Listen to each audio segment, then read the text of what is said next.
কুনতুম খায়রা উম্মাতিন উখরিজাত লিন-নাস।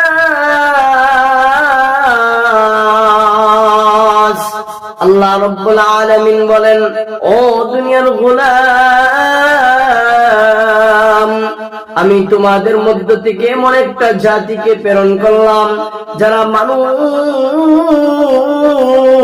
সৎ কাজের আদেশ করবে, অসৎ কাজ থেকে বাধা দিবে, আল্লাহ তাআলার উপর ভরসা করবে। আল্লাহ বলেন, যার ভিতরে ওই গুণগুলো থাকবে রে বান্দা, ওই গুণগুলা থাকনেওয়ালা ব্যক্তিরা আল্লাহর তৈরি জান্নাতে যাবে, আল্লাহর তৈরি জান্নাতে যাবে এবং কাটি মুমিন হবে। আল্লাহর তৈরি জান্নাত এবং কাটি মুমিন হইতে হলে তার ভিতরে তিনটি গুণ থাকতে হবে। এক নাম্বার গুণ হলো কুনতুম খায়রা উম্মাতিন উখরিজাত লিন-নাস।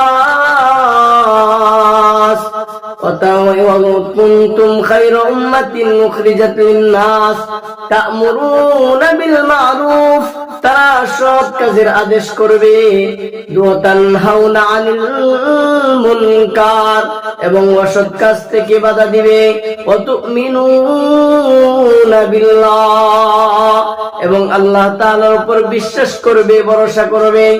ওই তিনটি গুণ যার ভিতরে থাকবে, ওই ব্যক্তি কাটি ঈমানদার হবে, ওই ব্যক্তি কাটি মুমিন হবে।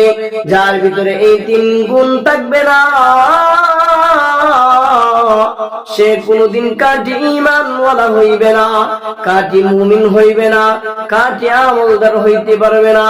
ও দোস্ত ভাইও, আল্লাহ তাআলার ওই গুণগুলো স্মরণ করিয়া এক নাম্বার হলো আল্লাহ তাআলাকে ভয় করতে হবে এবং বিশ্বাস করতে হবে, মানুষদেরকে সৎ কাজের আদেশ দিতে হবে, অসৎ কাজ থেকে বাধা দিতে হবে। ওই গুণগুলো আপনার ভিতরে ফিটিং করতে হবে। যদি তুমি ফিটিং না করতে পারো রে মুমিন, আল্লাহ তৈরি জান্নাতে যাওয়া তোমার জন্য